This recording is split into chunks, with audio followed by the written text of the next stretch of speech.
Hello and welcome everyone to Asia Society Policy Institute's webinar on Through South Asia's Eyes, Trump's 100-Day Impact. I'm Farwa Aamer, the Director of South Asia Initiatives here at the Asia Society Policy Institute in New York.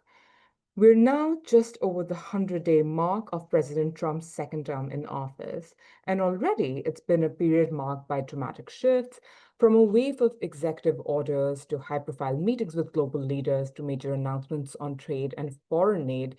Washington's actions have forced allies, partners, and adversaries alike to kind of recalibrate their strategies. For South Asia, these developments come at a critical juncture. The region is navigating complex challenges, ranging from political transitions and economic issues to recent India-Pakistan tensions, which saw the United States involvement. The region also finds itself increasingly entangled in the broader currents of the US-China strategic competition. So, how are South Asian countries interpreting the signals from Washington? What concerns or opportunities do they see? And how might the region position itself amid an America First foreign policy framework? To help us unpack these questions and more, I'm thrilled to be joined by an outstanding panel of experts today. We have with us Ambassador Aizaz Ahmad Chaudhry, former Ambassador of Pakistan to the United States, Dr. Mukesh Aghi, President and Chief Executive Officer of US-India Strategic Partnership Forum.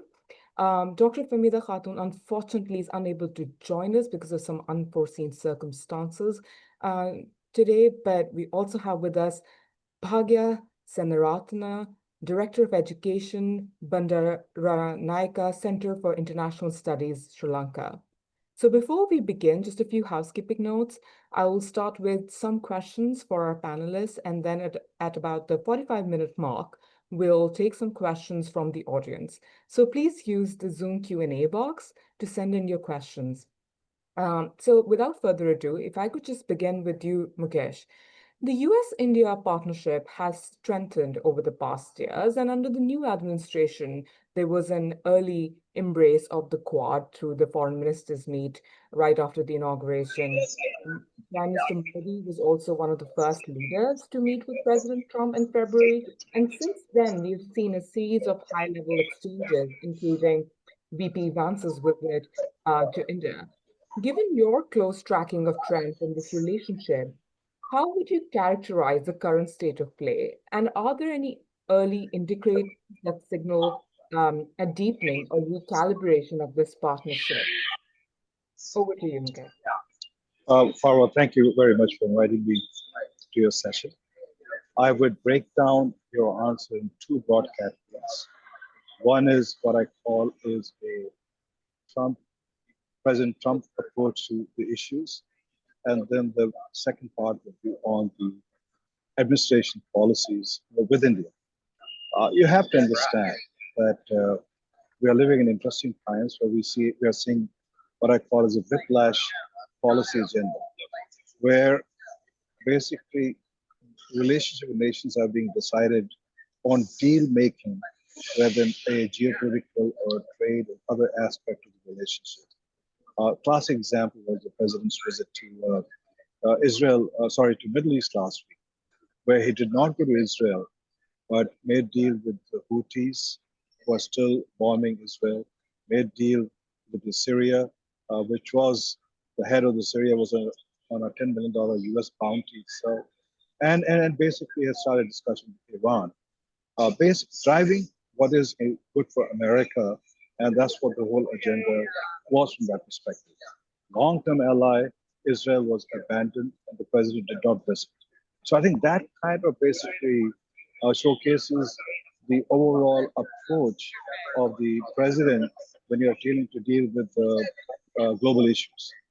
As far as India-US goes, yes, we also been dealing with those issues by President making his comment on the ceasefire between Pakistan and India.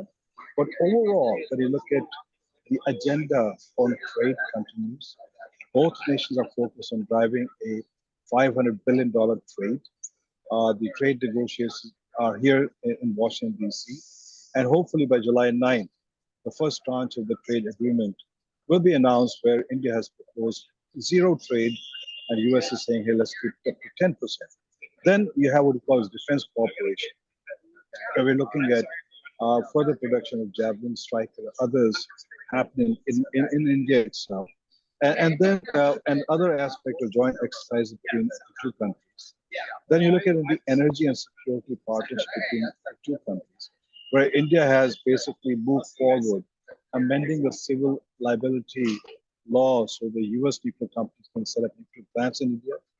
Is focused on basically driving increased energy trade because India has a $40+ billion trade surplus with the United States. So India has started buying more and more of US energy to bring that to the balance itself. And then what's more exciting is on the technology side. We have roughly 2,000 global capability centers which have been set up in India. 60% are US owned companies, and they're driving tremendous amount of innovation in those centers. For example, Qualcomm, 50% of the IP is being generated in India itself.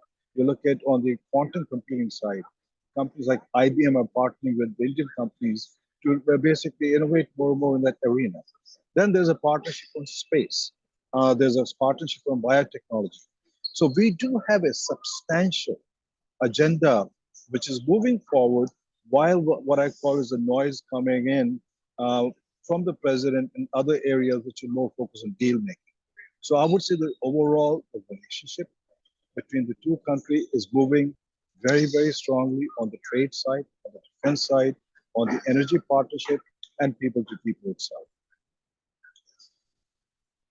Thank you very much for that, Mukesh. And you've been playing an important role, especially on the people-to-people side. And you mentioned trade, which we would like to talk a little bit more about later today. But I would like to move to Ambassador Chaudhry. Ambassador Chaudhry, Pakistan's relationship with Washington has historically been marked by a transactional, security-heavy dynamic. And the relationship has seen a period of uncertainty over the past few years. Given your experience as being the ambassador during President Trump's first term, you bring a unique understanding of how these dynamics unfold behind the scenes. So what stands out to you when you look at both these terms, and especially this term, the first few days, first few 100 days, and in terms of continuity or change from the previous term in terms of how Washington is viewing Islamabad? Over to you. Thank you, Farwa, and greetings to all other participants. I agree that if you want to evaluate the 100 days of President Trump's second term, the benchmark should probably be the first term. I see, overwhelmingly a continuity of his policies with changed nuances. For instance, in his first term, he had announced a shift when he announced his national security policy in 2017 December, and that US, major part strategic competition with China and Russia would be the top national security priority of the United States. Until then, it was the counterterrorism, and that has continued in his first 100 days of his second term, except that this is no longer a kinetic field, but mainly in the trade war and terrorist war. The second pivot that he made was from Europe to Asia, and insisting that Europe should increase their share for NATO. That trend has also continued in his second term. In fact, it has gathered pace, and he wants Europe to spend more on their own security. Then he also wanted to end distant wars, or at least US involvement in distant wars. At that time, the war was in Afghanistan and US had troops there. And that, in the meanwhile, has finished. So his interest has moved on to ending wars or seeing the wars end in Ukraine and in Gaza and between Iran and Israel. And recently, as you know, he was active in the ceasefire between India and Pakistan too. So he's trying to build his image as a peacemaker in his second term, which is sort of continuity of the first term. Then he, at home, he wanted to, he embarked on the slogan of MAGA, Make America Great Again. I think that also is continuing, and he's trying to shift manufacturing to the United States, which in his view is a way to make America great. Although I believe that has disrupted supply chains and caused quite a bit of commotion in the already dithering world order. Then on immigration, we see that he has continued his policies again on the immigration. In fact, there's much stronger action this time against illegal aliens. And to the extent that some people feel that he's pursuing an agenda of white supremacists. Then on climate change, he pulled out from the agreement on climate change that was concluded in Paris Accord. That also is continuing, and he stays put on that also. The only change that I see is where he had pulled out of the Iran nuclear deal, and now he is trying to conclude the same nuclear deal now. Of course, circumstances have changed. At that time, there was no war in Gaza. Now it has been intensely raging, and there was very much a fear that that Iran and Israel might end up in a war, and he didn't want that to see that. So overall, I would say I see a lot of continuity in his policies. So those who would say that he's unpredictable, uncertain, I think should rest that it is not so. He's exactly doing what his agenda was. Thank you. Thank you, Ambassador. So your sense being there's a lot of continuity and a lot of sort of same policy approach that we've seen in the previous term. But even with that, there are some remarkable developments, some important developments, one being, of course, the reciprocal tariffs. So Bhagya, I would like to come to you now. You're joining us from Colombo, and Sri Lanka has been an interesting spot for the past couple of years. It finds itself navigating both political transition and financial turbulence with the IMF cycle and also the US aid freeze that followed President Trump's second term in the office, exacerbated these vulnerabilities. At the same time, Sri Lanka's sort of geopolitical positioning in the Indian Ocean ensures that there's continued international interest, both from within the neighborhood and from the international press, including the US. So how is Colombo reading the first 100 days of the Trump administration, both in terms of policy substance and diplomatic signaling? Over to you, Bhagya. Thank you, Farwa. That's an interesting question. So I think I'll speak about it in 4 ways. First is politically, I think the freeze in USAID has led to some conversations about Sri Lankan sovereignty or the foreign interests in Sri Lankan politics and governance. So how has this money been used, USAID funding? And it also generated a lot of conversations in the Sri Lankan parliament about uses, misuses of the US funding. And we also saw a lot of politicians congratulating President Trump about how he recognized the misuses in funding, especially because a lot of the Sri Lankan politicians were talking about how this US funding was misused in Sri Lanka for the benefit of certain political parties. So in that sense, there was a mixed kind of reading. But for the broader nonprofit and development sector, we see a severe blow because it means a reduction in funding. So we've seen a lot of institutions attempting to reprioritize their offering, shift their work areas. We've also had a lot of conversation on how do we find different types of funding to move on with the work think tanks and nonprofit sector were working on. So it's been interesting, this conversation around USA. And we also see a series of job cuts. I know students or colleagues who've lost jobs because of the lack of USAID funding. And this means, of course, there's going to be an increase in unemployment in Sri Lanka in the near future. So you also asked about IMF, and here I see a bit of an interesting case because Sri Lanka is now, being pushed into practicing some of the measures that the IMF is putting forward. So the question here is, how does Sri Lanka navigate this? Is there a way around it?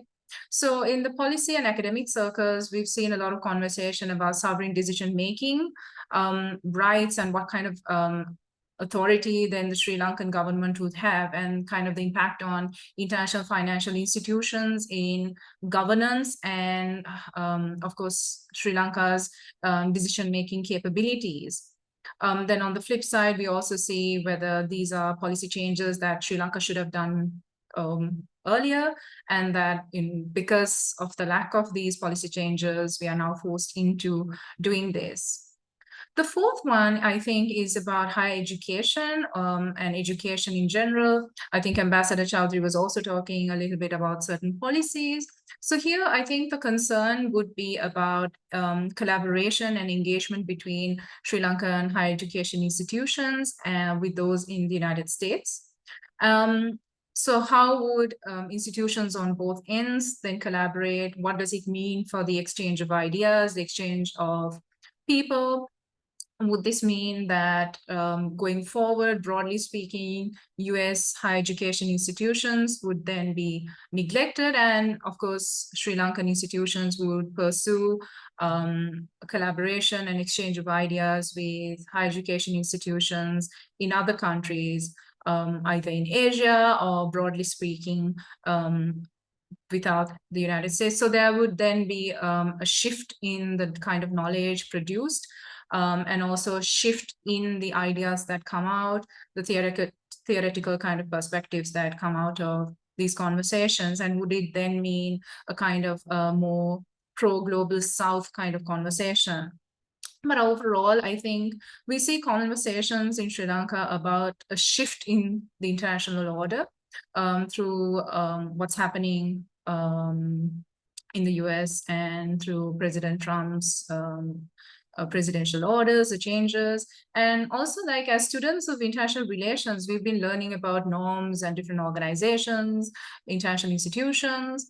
So we are seeing a change in how these institutions, these international systems are coming about. I don't want to use the word erosion, but we see a significant, a polar shift in how these institutions, these international systems have been identified. So I think for us in Sri Lanka, these are the kind of conversations I've been privy to, I've heard, and there's an overall kind of sentiments from the very top international kind of level to the regional, and I think more domestic, the near and the policies that Sri Lanka itself is affected. And thank you for that, Bhagya. That's interesting, the on-the-ground conversations that are taking place now amid what you're seeing here evolve in Washington and what the likely trajectory could be. And Ambassador Chaudhry pointed out to a lot of continuity, but still there are certain things that are being recalibrated, approaches. You mentioned one thing about the institutions, education, higher education institutions, and how do they sort of now collaborate with this United States that we have today, or would they go to other countries? Which brings me to my next question, if I could just stay with you, and also to talk a little bit about the economic impact beyond the foreign aid freeze. On April 2nd, when President Trump announced a sweeping sort of reciprocal tariff policy, kind of shook the global trading system. And South Asia saw some of the steepest tariffs. Sri Lanka was hit with about 44%, which is one of the highest rates. Can you help explain the consequences if negotiations that Sri Lanka is currently undertaking with the United States stall for any reason, and the tariffs do get into effect after the 90-day pause? What kind of disruptions do you see for Sri Lanka's economy and trade ties with the United States, as well as some of the higher sort of exporting industries, which includes the garment textile sector? And second, part of my question is, could a tougher US trade posture inadvertently accelerate Colombo's strategic tilt toward China, given, Beijing is already significantly present in the country. So over to you once again, Bhagya. So two excellent questions, Farwa, but very loaded questions, I would even add. So let me tackle the first question on the Sri Lankan economy. So you're absolutely right. We've been hit with 44% tariffs, one of the highest in the region, and even world over, because I think it's one of the 6th highest, if I'm not mistaken. So the US market accounts for about 23% of all Sri Lankan exports, and apparel is one of the biggest, covering about 70% of all exports. But we also see IT services, the BPOs, tea, plastic, rubber, jewelry, aqua products, fish, machinery. So those are all the main categories of exports we send to the United States. And we saw about 3,000 million exports going in, so imports into America. So what are the challenges? So the first challenge I foresee is in terms of exports. Because of the high tariffs that Sri Lankan goods are going to experience, the Sri Lankan goods in the United States will increase. So it will be more expensive for the US customer, the US citizens, which means there will be a reduction in demand. So what does this mean for our products? Sri Lankan garments would be less competitive, and especially because we have a competitor within South Asia, Bangladesh, which has a 37% tariff. So what does this mean for our Sri Lankan garments? We also see the IT sector, the services they produce, IT services they produce and provide for US companies, the kind of struggles they are facing now. The second big risk is in terms of employment. So again, carry forward from the earlier question you were asking me about US aid. So again, we see employment being a big trigger point here, with apparel sector, which accounts for about 300,000 people in Sri Lanka being very, very vulnerable. So would reduced exports then mean to significant job losses? And just the other day, earlier this week, a Sri Lankan apparel company factory closed and 1,400 odd people lost their jobs. So we see these conversations already kickstarting. And what does that mean for those employed? And also a recent conversation we at the BCIS were having about this very topic. It also means job losses, not just apparel, but the most significantly vulnerable people in the rural areas. So as much as a huge component of our export market is going to be affected, it's also the vulnerable people from the Sri Lankan society that will be affected, because the apparel sector employs rural and vulnerable communities. So in that sense, it's going to be doubly significant to see the employment reductions.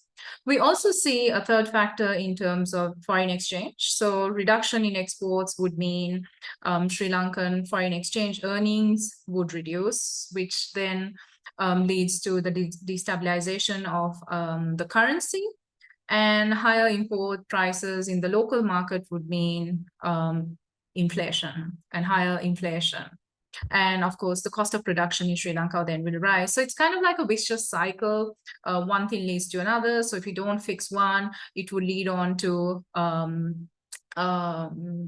an increase or eruption of other negative forces. So Farwa, the actual question then here would be to ask whether Sri Lanka would face another economic crisis, especially at a time, like you rightly said, we are just recovering from the financial crisis from 2 years ago. So would all of this employment, employment risks, export challenges, lead to then an economic crisis? So some of the things we have to, I think, identify in Sri Lanka, I guess the policy circles will have to be take note is to see how we can diversify our markets. Are we looking at diversifying the markets to, European markets, Asia, Middle East?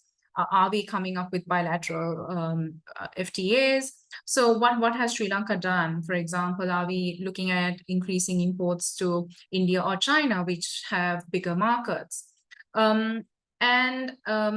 Another conversation is on the diplomatic efforts to negotiate these tariffs with the US government. So Sri Lanka has had a delegation going in to talk with the Office of US Trade Representative. However, right now, the only news that we see is that Sri Lanka has agreed to phase out its para-tariffs and to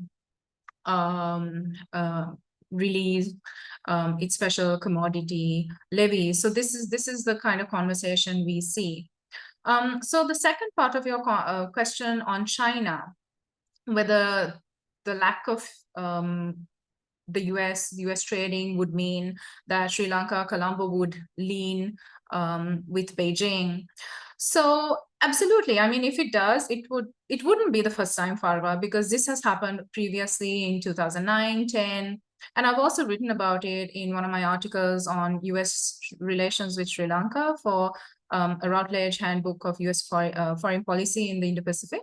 So it wouldn't be the first time. And I'm not surprised if it does. But I think there would be an interesting conversation happening right now, and this would be an interesting space to watch how President Anura Dissanayake navigates Sri Lankan foreign policy. Because for me, right now, I would say there is going to be a strategic shift towards India over China, because Sri Lanka has been working very closely with New Delhi over Beijing.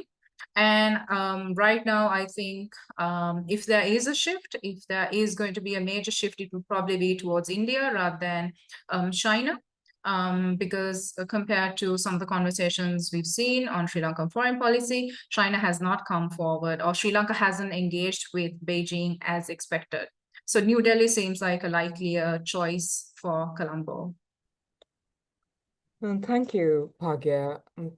This is very helpful perspective, and it's an interesting sort of space for South Asia because you have two heavyweights. You have the United States, you have China, both have an important geostrategic and economic role to play, but then you also have the neighboring countries that are important partners. Another thing that you pointed out is how some of the broader impacts externally have impacted the labor market or the labor force in these countries, and what is going to be the future of these countries as they try and recover their economies, and especially the apparel sector, as you correctly pointed out.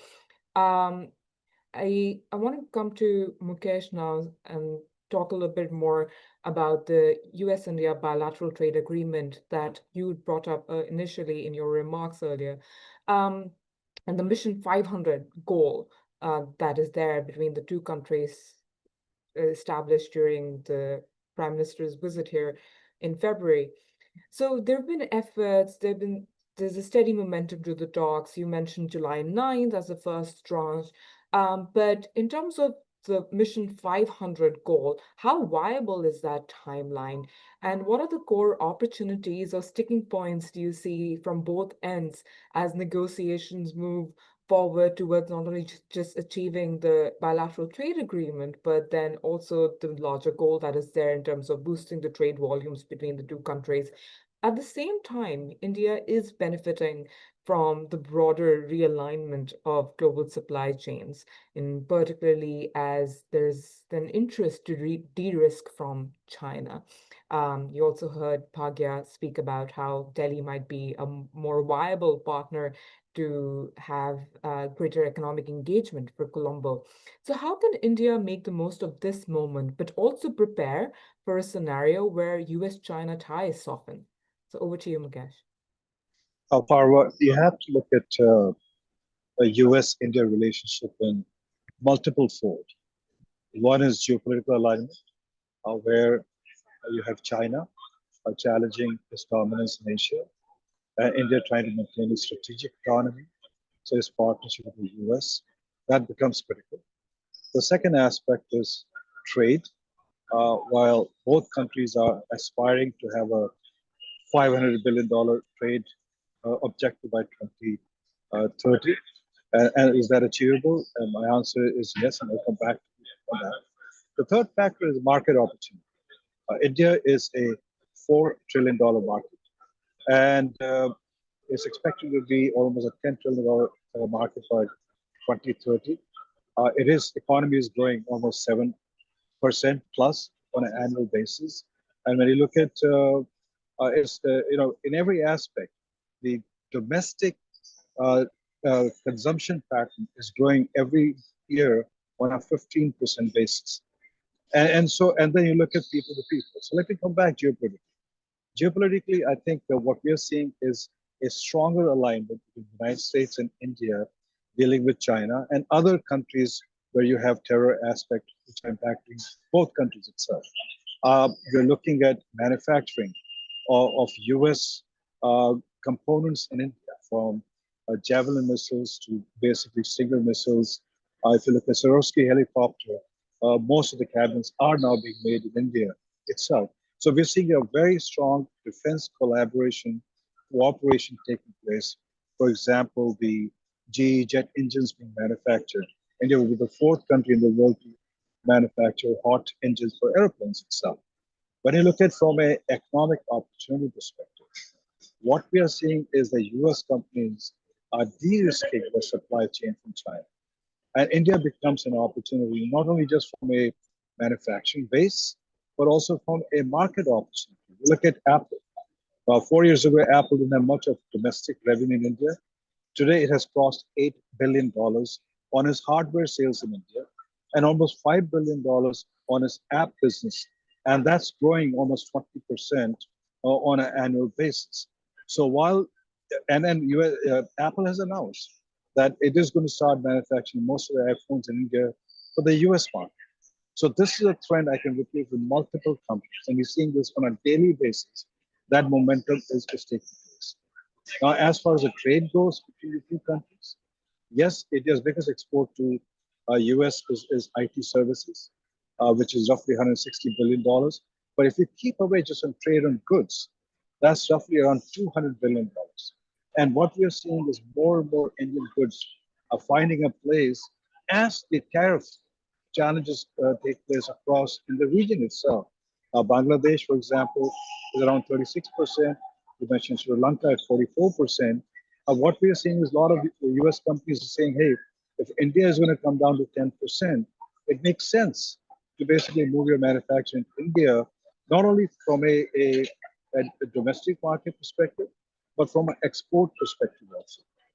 When you look at Fortune 500 companies in the US, they generate roughly $17 trillion in revenue, but almost $7 trillion comes from international markets. And those are markets across Europe, Asia, and definitely South Asia. But more important is the cost of manufacturing those goods are 60% cheaper when you manufacture outside the US itself. So from a fiduciary responsibility to the shareholders, these companies will keep on leveraging low-cost manufacturing so they generate profit for their companies and shareholders itself. So I think overall, what we see is that while there'll be issues on tariffs, while there'll be issues on non-tariff barriers, the collaboration and cooperation between the two countries, United States and India, on economic front, defense front, technology front, and people to people will continue to get stronger and stronger. Thank you, Mukesh, for that very detailed perspective on this. And it's good to see that there's a larger agenda. There's defense, like you said, there is manufacturing, there's space and technology, which is a very important space for both these countries. And I just want to remind everyone who's tuning in today to please use the Q&A function to send in your questions, because we'll soon come to those. But with that, I want to come back to you, Ambassador Chaudhry. Islamabad entered this year hopeful that a change in US leadership might open the door to a broader, more multidimensional relationship beyond the counterterrorism lens that has long dominated bilateral ties. Yet, we see a degree of continuity here as well in the counterterrorism lens, considering the rare public appreciation by the US for Pakistan earlier in March, when there was the arrest of the terrorists behind the Abbey Gate bombings. So from where you sit, do you see an appetite in Washington for a reframed narrative? We're sensing some renewed enthusiasm now from recent statements of the president, but is there a way for the two countries that could prioritize economic connectivity, trade, we've talked a lot about it today, or even emerging areas like critical minerals, where we've also seen another, that's another area of US interest after a delegation visited Islamabad for the Pakistan Investment Forum focused on critical minerals. But on the other hand, Pakistan's closeness to China is no new news. So in the event of an even tougher US stance on China, so if you look at it from the way things are going, how is Pakistan planning to walk that tightrope of balance? Over to you, Ambassador. Thank you, Farwa. We all are aware of the history of Pakistan-US relationship, which has always followed the pattern of a roller coaster. There have been highs and there have been lows. And it has never been a broad-based relationship. Pakistan was viewed by the US from one lens or the other. And you mentioned one, which is security lens. Yes, it has been in play for a long time. But then there are also other lenses. And these days also China, which you mentioned, is also a relevant lens. Whether US under President Trump will move on to broad-based relationship, I don't think so. I think it will still remain transactional relationship. I think in South Asia, India is the preferred partner for the US in its competition with China. And I think that equation is not going to change anytime soon. I would say that for Pakistan, it is a tough choice, as you rightly mentioned. We have had a good relationship with China all along, actually. Chinese have been respectful of Pakistan's core national interests. And as has Pakistan been, Chinese don't have the habit of interfering in the internal affairs of Pakistan. And at the international forums, also Chinese have been helpful. And, this largely political relationship transformed into an economic relationship about a decade ago, and China-Pakistan Economic Corridor was launched. But alongside that, there was a gradual shift in military and security cooperation with China, particularly during the 4 years of Biden administration, when they did not wish to have much contact with Pakistan. Pakistan began leaning towards China more and more. Now that President Trump is there and he has shown some inclination, as you mentioned, some visits here, some investments in critical minerals and other sectors, even then, I think balancing relations, Pakistan's relation with China and balancing Pakistan's relation with US will not be an easy balance. It will be a tightrope, but Pakistan will continue to lean more towards China. I think general thinking in Pakistan is to have a relationship with both. With China, because it has been a consistently good friend, and with US, because we have had sustained periods of engagement with the US, but predicated on our own national interests.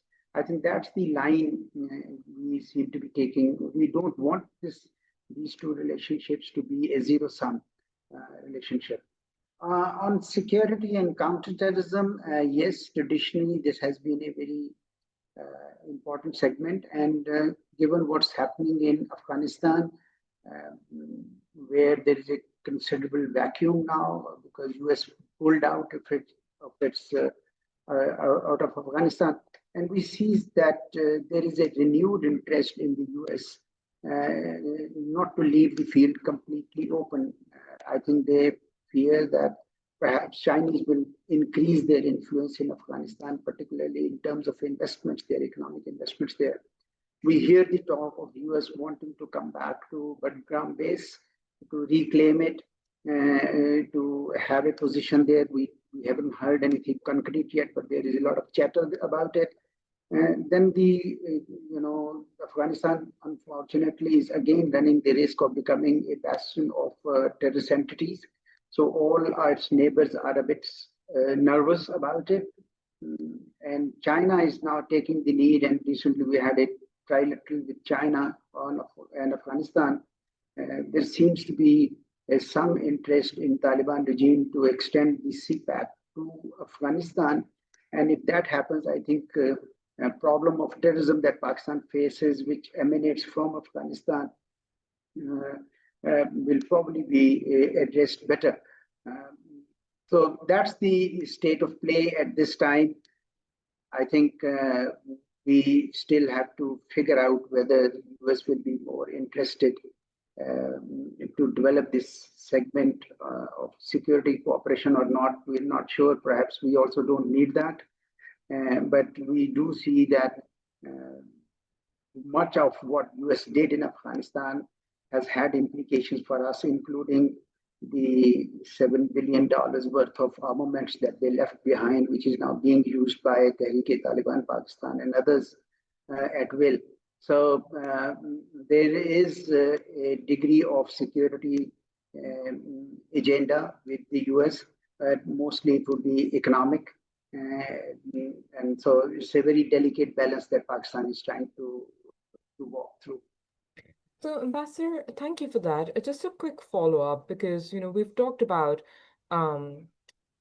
trade, particularly the tariffs and the reciprocal tariffs on other South Asian countries and the negotiations that are already in play. Pakistan's also been impacted by 26%. That's the rate that Pakistan was hit with. Then, of course, there was a delegation visit that was announced for trade negotiations from Pakistan's end to bolster ties with the US economically. But then also the foreign aid freeze impacts Pakistan. So how are you looking at some of these other measures that we have seen in the past few months? The United States is a large trading partner for Pakistan with a trade surplus. I think we import worth 3 billion plus and export worth 5.5 billion plus. So, especially our textiles, basically house linens and knitwear, etc. But there is a degree of confidence I see amongst the commerce policymakers that they can have a reasonably good agreement with the US to continue our exports to the US while lowering some tariffs on imports from the US. I think there is, whatever we import from the US, we also import from other destinations. Perhaps we'll decrease that, like soybean and vaccines and raw cotton too. So I think it doesn't seem to be a major issue. That's what I have noticed. The aid part also, there is a sentiment which is growing in Pakistan that receiving aid all these years has not really been beneficial for Pakistan, and that we should have greater self-reliance rather than depending on easy money flowing in from particularly from the US. This has happened in the 60s and in the 80s and in the early 2000s. And now there is a reaction that we don't need to go that way. So when the USAID reduced its functions or some others, I don't think there was much reaction to it because people say that now we need to move on. This dependency syndrome, if I can use that term, is not a very good idea. So I would say that largely people want to move on. Yes, trade they don't want to give up with the US. It's an important export market for Pakistan. They want to preserve it. But on the aid component and the USAID projects, I don't think there are much tears being shed here. Thank you, Ambassador. I do want to ask all of you before we go to some of the questions that we have received through the audience. There's a need for a coherent South Asia policy. One thing that we saw is the recent development between India and Pakistan, or some of the other challenges that the region, intra-regional dynamics that we've been witnessing within the region over the past few years and more recently the past few months. Nothing is really happening in a vacuum. There are external players involved there, of course. Um, there's a power asymmetry, there's an economic asymmetry within the region itself and how it deals with one another. So, and there is still no particularly holistic South Asia policy in place. If there was one thing, and we've heard this earlier before, India being sort of the choice partner, but then also an interest in some of the other things that are happening within the region. Washington is keeping a close tabs. It's not completely indifferent, as we've seen. So, what are some of the key sort of policy ideas or recommendations you would have if uh, US is to curate a South Asia policy? What is it going to be? Okay, we see largely there's an interest to do things economically. Is that how you'd see South Asia being positioned within Washington now? So if I can start with Mukesh and then Bhagya and then come back to Ambassador. The impact of the tariff policy under Trump has created a lot of uncertainty as far as if you want to keep on putting all your exports into the US. And this is not just for one country. Almost every country is saying, how do I bring more sense of stability in my trading partner? So one of the things we are seeing is that the traffic between the rest of the world and the US will get less and less, and we will see more regional economic trade taking place. So the question really becomes is, will South Asia become a trading zone? If you look at, you have a population of 2 billion people. You have an economy which is growing one of the fastest in the world. But it is the least traded region among the SAARC country itself. And the question we have to ask is, can we overcome that among the nation itself? Or are we still suffering from the colonial past and these countries are not willing to trade with each other? Obviously, we have seen the trade kind of shutting down now between India and Pakistan. Yes, there is some trade which is happening with India and Bangladesh. That also seems to be coming down. The trade between India and Sri Lanka is going up. Trade with Nepal is going up. But I think more important is can we think of creating some kind of regional bloc? I would say not at this stage because the sentiment, especially the emotional sentiment, is so negative that we are unable to bring logical thinking to the arena that if we trade among ourselves, it'll be win-win for everybody itself. So to answer your question, I don't see the regional trade going up. We will see Pakistan moving more towards China, India moving more of trade issues towards Europe and rest of the Asia Pacific itself. You'll see the same with Bangladesh. You'll see the same with Sri Lanka, and so I think we will have stress points for some time before you start seeing regional trade coming up. Thank you. And that will resolve a lot of issues of integration because there's nothing that could match if there was a possibility of South Asia's own economic integration and cooperation and shared challenges. Bhagya, quickly to you. So adding on to what Mukesh said, I think, Farwa, in South Asia, we've been talking about having economic integration for a long time. SAARC is essentially defunct. It's really not going anywhere. And I think I agree with Mukesh in saying that this is probably not the best time to talk about integration of any order because trust is at its lowest. Between India and Pakistan. So conversations on integration would not lead to any productive outcome.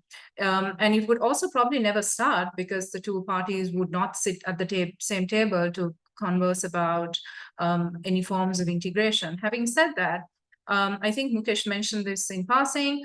For example, Sri Lanka has been benefiting from the military conversations between India and Pakistan. We've seen a lot of trade passing through, transshipments passing through the Colombo port, because maritime routes between the two countries have suspended. So Sri Lankan port has seen a surge in the transshipments. So economically, Sri Lanka is benefiting.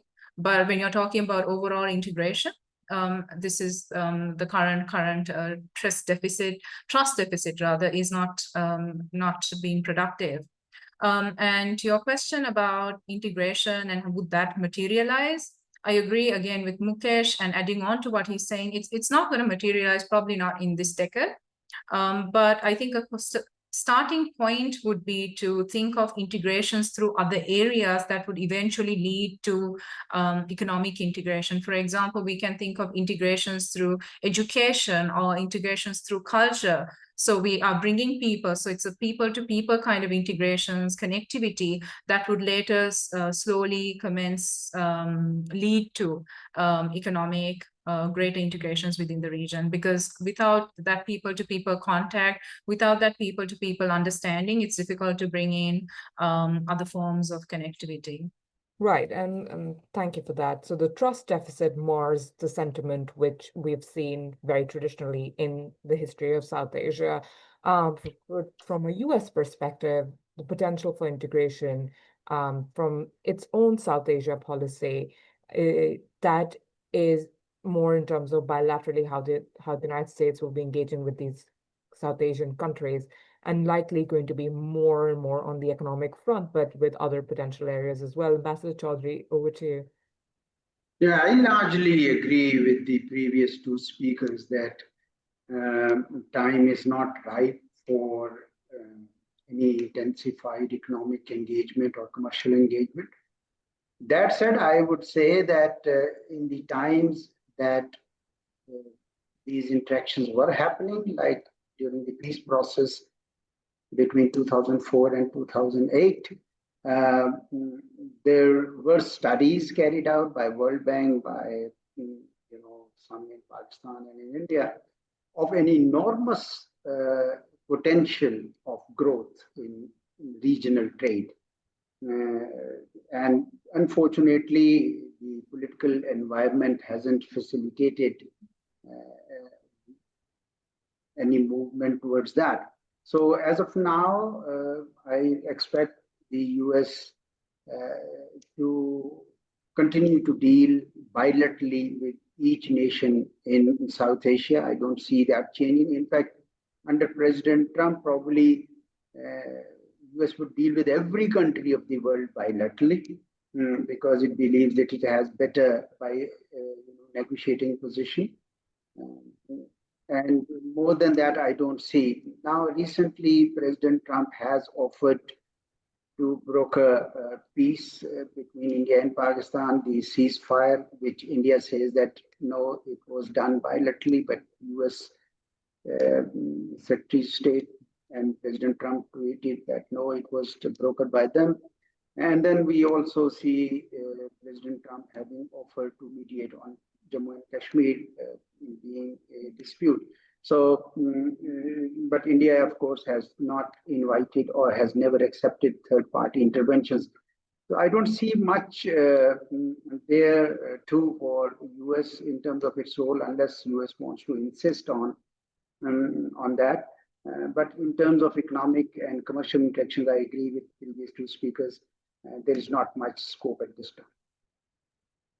No, thank you very much for that. And I think all of you in your responses answered some of the questions that we have received, largely on India-Pakistan tensions and how that impacts sort of military dynamics. How does it impact what does it say about the Trump era policies? But like you said, there is an interest, but likely bilateral engagements will continue. And we'll be watching the space very closely, as you will be as policy analysts in the region, and specifically focus on what is the relationship between the United States and the region and the countries. We are very grateful once again to you for joining us, for taking out the time, for sharing your thoughtful insights and perspectives and making this conversation extremely engaging. Thank you to everyone who joined us, tuned in. Please stay connected with the Asia Society Policy Institute, subscribe to our newsletters, subscribe to our South Asia Snapshot for all things on South Asia and why they matter. And we'll be back with more soon. Thank you once again. Thank you very much. Greetings to everybody.